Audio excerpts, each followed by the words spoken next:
Alright guys, I have a friend who invited me for lunch.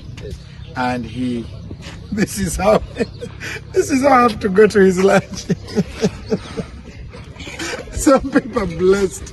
So I'm flying. This is my pilot. Yeah. Aviv, right? Yeah. So I've been flying for how long? 4 years.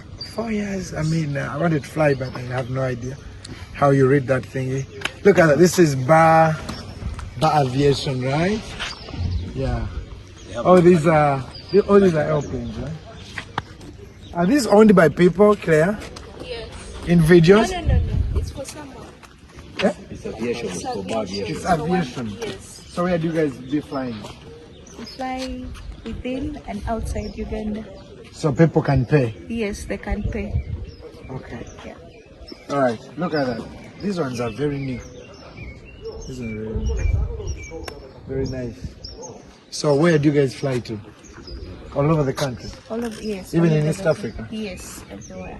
So Even people, in Europe. even in Europe? Yes. People come and hire private jets and go. Yes, please.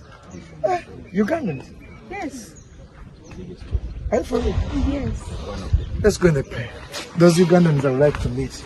This is the best cameraman in the world. His name is Alex. Yes. So, Pastor Mike.